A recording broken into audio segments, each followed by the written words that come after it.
Lewis coming to you from the beautiful metaverse, and more particularly from beautiful Danville, Illinois. And welcome to Midday with Rev Don. It's wonderful to see you, so to speak. Wonderful to share this time of day with you. And I hope you're having a lovely day. And today is a day of much rejoicing because today is the solstice. And I want to wish a happy summer solstice to everyone watching in the Northern Hemisphere and a happy winter solstice to everyone watching in the Southern Hemisphere. And today, what we're going to be talking about is the solstice, and we'll probably do a small commemoration for it. But I wanted to start by acknowledging that depending where you are in the world, it is both the summer and the winter solstice. And as we were talking about yesterday, that's important. And hello to Mary in the chat room. Good to see you, Mary. And the chat room is also important. And if you don't already know, whatever platform you may be watching this program on, if you would like to take part in the conversation, you can type your comment in and it will appear in my chat room and we can interact. Hello, Janet in the chat room. Good to see you. I also want to wish a happy birthday today to my good friend Janice. A happy birthday to my good friend Sir Ebony. A happy birthday to Lord Gary. Happy birthday to my nephew Dale. Happy birthday to all solstice babies, and many happy returns to all of you. And it's also interesting. I've been noticing how many anniversaries are being celebrated today. Particularly obviously marriage anniversaries. And happy anniversary to everyone celebrating an anniversary today. And of course, you know, the solstice is a good time for a celebration. It's a good time for a wedding because often people are already coming together at festivals and other events at this time. So if you are among friends in a festive situation, it can be an excellent time to have that event. So we started by saying that it's both the summer and the winter solstice, and that this is important. You'll notice I have my sun and my moon today to show that same balance. Of course, solstices are solar events, so they are what I was taught to think of as petty sabbats or lesser sabbats, where the lunar sabbats were the grand sabbats. But there are other ways of referring to them. But they do commemorate the stations of the sun, and therefore they are sacred to the yang side of the polar powers. Hello, Bradley. Good to see you in the chat room. The summer solstice is the height of that solar power. The winter solstice is the low point of that solar power. But they both have one thing in common, and that is that they are as far as that energy can go. And in the ritual that I normally use for solstice, if in fact I use a prepared ritual, we talk about that aspect of this holiday. That whenever anything reaches its most extreme form, it has to change. It has to continue to grow. And when you've gone as far as you can go in one direction, the only way to grow is in another direction.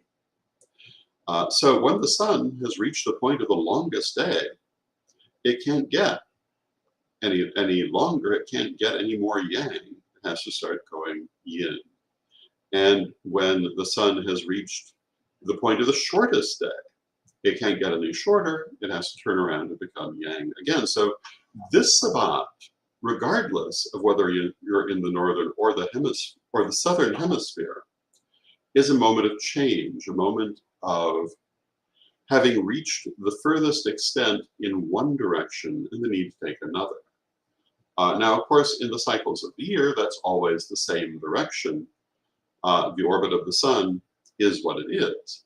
And so when you've reached the longest day, you naturally begin heading to the shorter days. When you've reached the shortest day, you naturally begin heading to the longest days. In terms of our soul, the choice of direction is certainly more more broad than that. But with our soul too, when we've gone as far into one lesson as we can and learned all that is there, we must take up something new, something in a different direction. This is the nature of life and incarnation. And I think most of us in our lives come to that point at least once, if not many times, where a thing that perhaps we love dearly, we have done as much as we can, and we must take a new direction. And often that will occur at a Saturn return, because Saturn will put you where you need to be. But I think that when we commemorate this holiday, we must be mindful of the fact that, like the sun, we can only go so far in one direction, and then we must turn to a new direction. We also, when we create the sacred circle, we begin with the 4 directions, and we don't do just one. We go the whole circle round. And this is the nature of life. It's the nature of incarnation. We can't do just one thing. Now, I've talked about The Adding Machine, which is a film that I love. And I've talked about it in a couple of different contexts, but the primary aspect of The Adding Machine, for me, is its treatment of the afterlife and incarnation. And I made the point the other day that the view it takes that Mr. Zero's obsession with patterns and numbers was somehow detrimental, I can't entirely agree with at this point in my life, but I also have to say that isn't necessarily what it's saying either, although it certainly is on the surface, that he it seems to be taking the point of view that that isn't where he should have put his focus, and arguably, we are better when we put our focus on our relationships, but we're all where we are. We're all learning the lessons we're learning. And if that's where he was, that's where he was. But it occurs to me also that part of what they were saying is that you cannot follow the same path beyond its end. He obviously was not at the end and had more incarnations to deal with some of these same issues. But until you have reached that furthest extent and learned all the lessons offered, you obviously will at least likely continue on that path. But you cannot continue it forever. And in time, you must move to another one. And if we look at the nature of incarnation, and we look at the idea of as above, so below, and we think of the idea of deity as being ultimately the soul of the universe, the soul of each of us, of everything that exists, which is one of many ways of looking at it. Then it follows that the soul is learning many different lessons all at once, if we remember that time is illusory in the view of the soul, in the view of deity. And working on all these different paths. If we think of God, however you want to refer to God, the divine, as manifesting through the monad, which we might call the soul family, the soul group, manifesting through the soul, manifesting through the many lives, then we also have to realize the divine is being a person, a blade of grass, a dog, a caterpillar somewhere, every manner of incarnation. And within those human incarnations, that deity is being all the things we can be, from a scientist to a writer to a factory worker to a serial killer to a loving mother to a monster. And that all of these lessons have their place in existence, even though they're not all pleasant lessons. They're not all things the soul enjoys, but they're all necessary to the tapestry of being for reasons we may not understand. If they were not necessary, the bridge would not have been crossed. It would not have been. And hello to Janet. in the chat room, Janet Gann, and she says, Merry Midday Meet and greetings from New Orleans on this most sunny Letha. And hello, Janet. I didn't realize you were in New Orleans. But I did know that you were going on vacation. I hope you're having a wonderful time. Wonderful place to spend the summer solstice. So as we look both at where we are as souls and at where the earth is, we need to understand that all those things that transpire have their reasons. Now, that doesn't mean that we should look at them all as enjoyable. It doesn't necessarily mean that we should feel good about everything that happens, even if we believe there's always a reason. That doesn't mean that just because there was a reason something needed to happen, that a bad thing somebody did, therefore becomes a good thing. Or a bad thing we did ourselves becomes a good thing, just because the outcome was necessary. This is what things like the Wiccan Rede are about, helping us to judge what is a good act. I do believe everything happens for a reason. I'm a great believer in the idea of divine justice, but we've talked before about the accompanying view that whatever divine justice may be, it's not the same idea as what humans think of as justice. It can't be, or the world would be a different place. What humans think of as justice is basically what's agreeable to us and what helps our interest in the moment, even if we'd like to make ourselves sound more disinterested. And obviously, this is not the point of view of divine justice. So I do believe in the divine plan, I do believe in divine justice, but I realize it does not necessarily align with what we might like to see. The same with karma. A lot of people treat karma as something that's going to somehow give them what they want, which is what the practice of magic is all about, learning. So I'm certainly not saying you should not get what you want from life. The whole practice of metaphysics is helping us to align with our higher selves to do that. But karma, I believe, works through attachment. And this is a whole different way of looking at things. And if you look at the world, this is kind of obvious. So when we work with karmic disentanglement, for example, what we're doing is we're working with those attachments. And what does this have to do with the solstice? Well, in terms of incarnation, when we follow a lesson to its most extreme point and then turn to other things when we've learned that lesson, what takes us in that direction is attachment or karma. It's the karma that draws us back until there's nothing further to be drawn back to. Hello to Natalie in the chat room. Good to see you, Natalie. And Natalie says, I agree, everything happens for a reason. Even if no reason is apparent to me.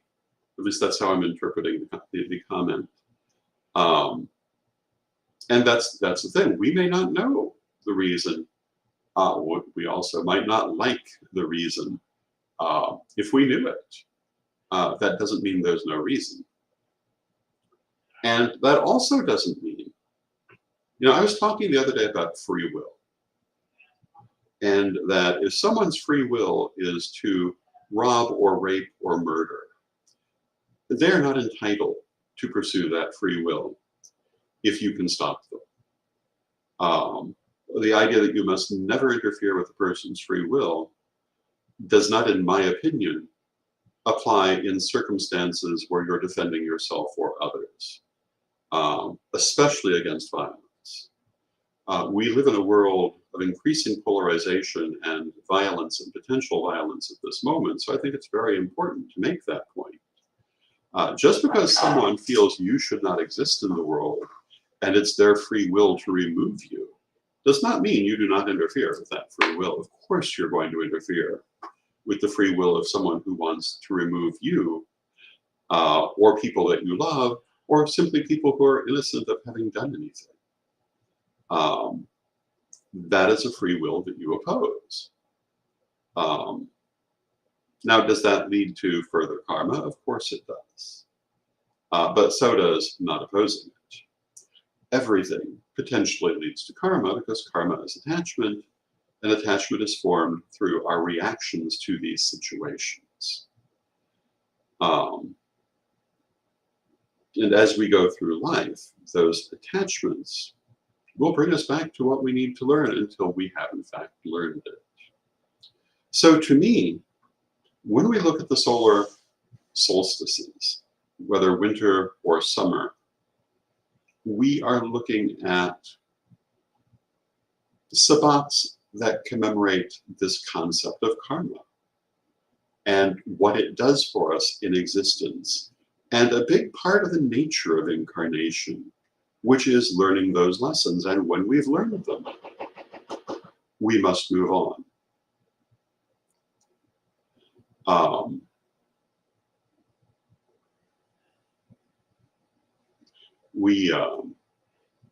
We must, by our nature, follow those attachments until we have discharged them. Now, there's more than one way to discharge them. One of them, of course, is to learn the lesson. Another is to, well, actually, they're all to learn the lesson. But you can learn it through experiencing the lesson. You can learn it through soul retrieval. You can learn it through energetic work. There are a lot of ways to deal with that attachment.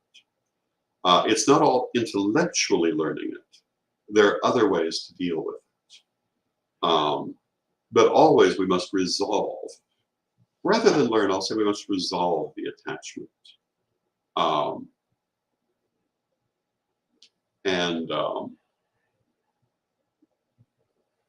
It is important for us always to understand.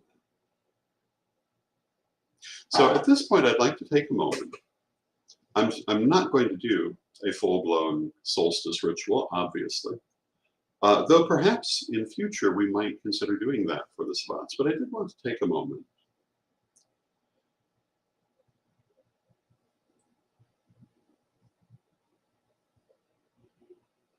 And if you will join me.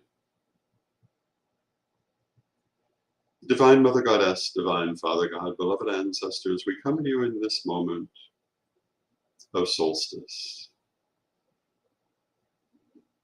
When we stand at the moment of chaos, when all things are possible, the moment of change, the moment of ending and new beginning.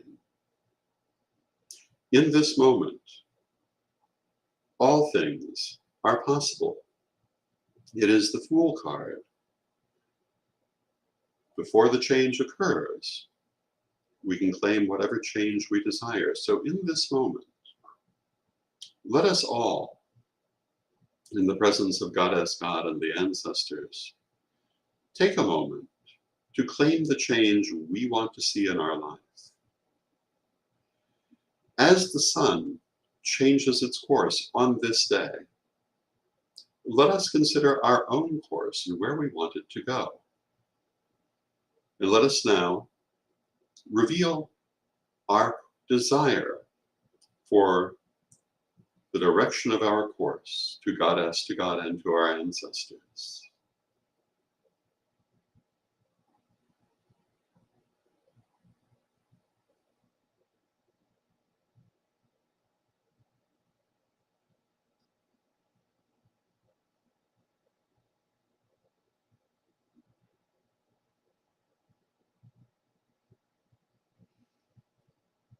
And beloved Goddess, beloved God, beloved ancestors, we ask you to aid our choices and to aid us in embracing them, and help us to go forward in the desire that we choose, even as the sun goes forward in its new direction on this day.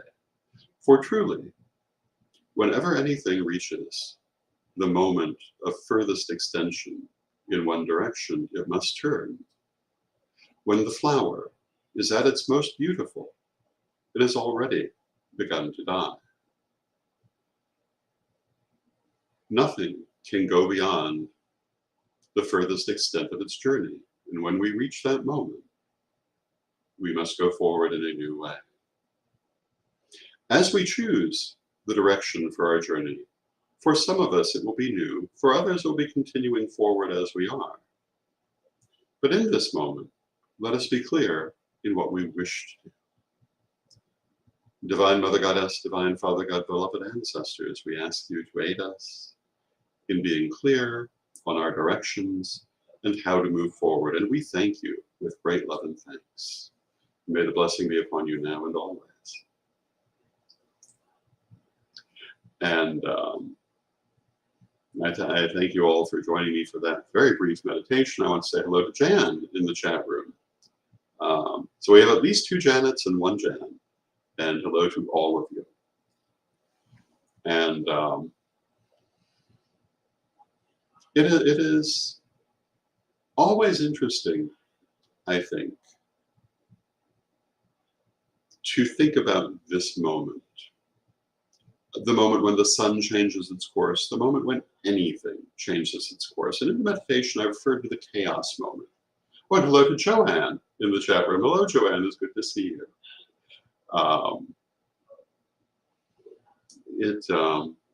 The chaos moment, I think, is a very important idea that I wish I'd fully understood earlier than I did. But then that's true of everything. Hello to Kazan in the chat room. Good to see you, Kazan. The chaos moment is the moment when the old pattern is broken and the new pattern is not set. It's the moment represented by the Fool card in the tarot. It is the moment when magic is practiced, because anytime you attempt to do magic, what are you doing? You're interrupting the old pattern to create a new pattern.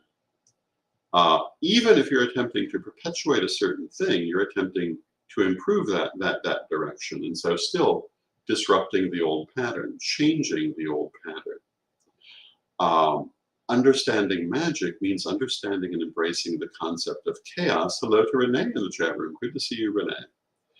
In this understanding of the term, it is important to realize what we mean by chaos in this moment. But when we talk, for example, about chaos magic, the chaos moment, and also the chaos before existence, this is what we're talking about. We're talking about infinite potential unacted upon. And because it's unacted upon, it can become anything. It's that moment when you shape the future. I think too often we don't understand that's what we're doing. When we talk about magic sometimes having unintended consequences, which it certainly can, it's because we're interrupting patterns. And so we must be mindful of how we're interacting with our patterns to make sure that we're only interrupting what we want and that it's not having a butterfly effect that we don't intend. Hello to Jesse in the chat room. Good to see you, Jesse. And these are some of the things you must consider in magic. And there are also some of the deeper considerations in magic. When I wrote the first degree, I did not, for the most part, talk about these deeper considerations at the beginning, because you're not really going to encounter them so much at the beginning. But they are something that you need to consider as you go, because the deeper you get, the more you're going to encounter them. The more you're going to understand them. We talk about the butterfly effect, and I'm sure you all know what that means. It's the fact that there are different iterations of the multiverse, different versions of this world, this life, all in play at once, and that we have not all always been in the same one. And so people will have different memories. They will have different experiences, sometimes of the same situation, so they have perhaps crossed from one parallel to another. And that is the origin of that phenomenon, and this too is a concept of deeper magic. But for most people, if they experience that, if they have any conscious awareness of it, it's easily dismissed as their imagination. It's only when you really are learning deeper magic that you become conscious of this and why and how it happens. To throw it out too soon, I think, only confuses people. But it is an aspect of magic. You know, I've talked about, a lot of people who teach magic like to take an oogie boogie approach. I am not an oogie boogie type of person. And what I mean by that is they want to talk about all the dangers of magic right at the start. And a lot of things they talk about aren't really something people need to worry about, at least at that level.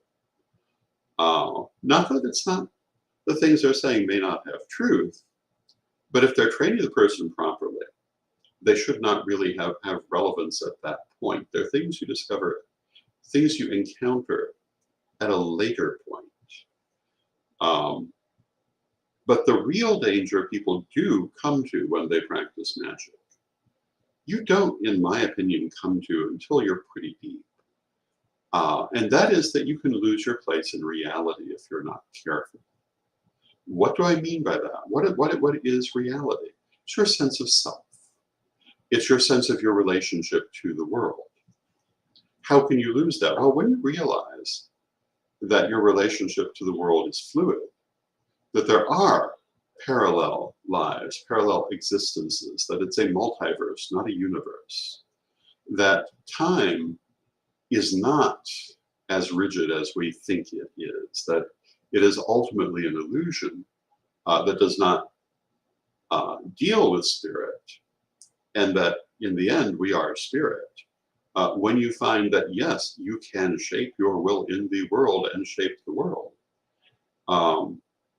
your relationship to reality can be challenged. This is why I say this is something we deal with at deeper levels. I suppose talking about it today, I'm putting it out to people who are not at the level they'll need to deal with it. But I'm not saying worry about it now. I'm just saying do know that it's out there. This is why it used to be said that someone should not study Kabbalah until they were 40 years old and had married and had children. The idea being that these things would keep them grounded in reality, regardless of their magical studies. I don't take that view, but I do think that for deeper magic, you must be grounded. And when I teach magic, that is right at the beginning, to be grounded. Psychic hygiene, making sure that you are staying connected. These are things I teach from the start. I consider them vitally important. And it is important, I think, to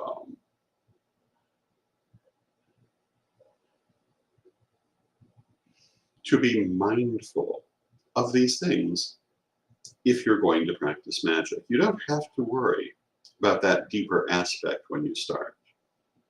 But you do need to worry about being grounded, about keeping your energy clear. And the truth of the matter is that if you're doing those things and the other aspects of psychic hygiene and shadow work that accompany them, which I peppered throughout the lessons that I created, and will also do with Psychic Academy and the psychic lessons I'm creating. If you pay attention to these things, you're not really going to have to worry about your relationship to reality. Even when you get there, you will have already taken care of that.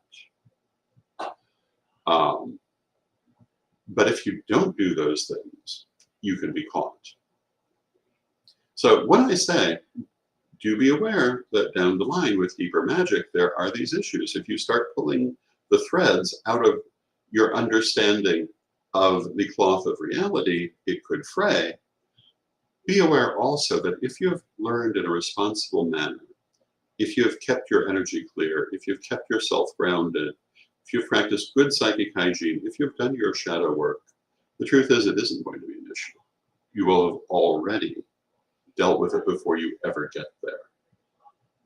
And Joanne says, the first butterfly of the season just flew by. That's wonderful. That is a blessing for you, Joanne. And Jesse says, I'm in lesson 6 of first degree with the lemon exercise. Simple, but extremely grounding and refreshing. And I'm so glad that's working well for you. And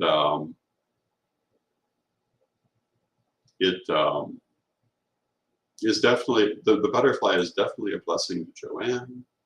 And Bradley says, I'm excited for Psychic Academy. I'm glad to hear that. I think it's an exciting project.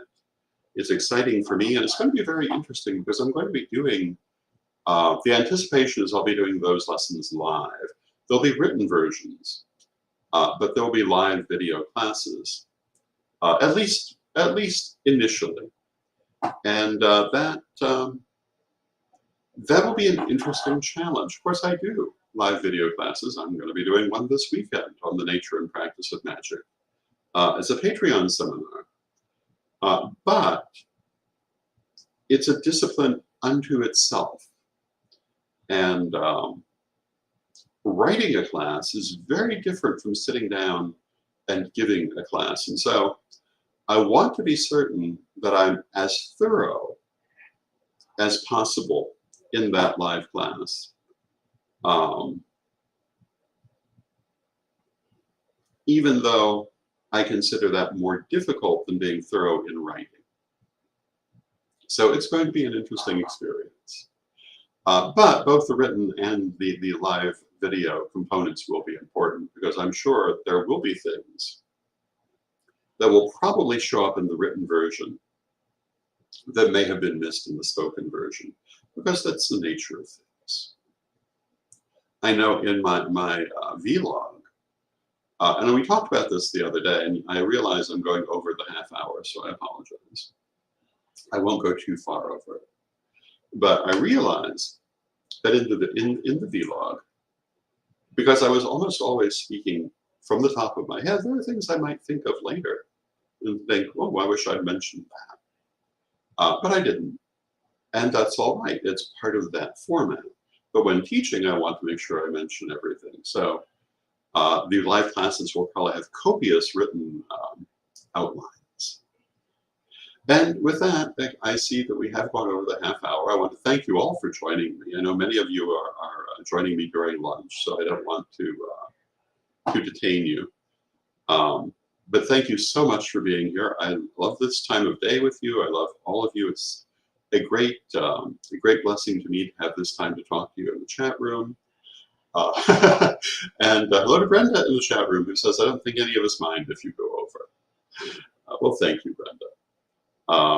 It's been a lovely day, a lovely midday, and thank you for being here. And Natalie says, where can we find further information on your new classes? And I believe you can find it at psychicacademy.org. Let me just check and see if it's actually there at this time.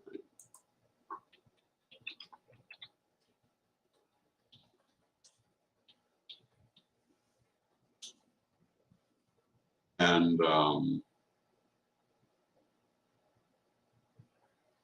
oh, no, it's not there yet, but it's going to be there soon.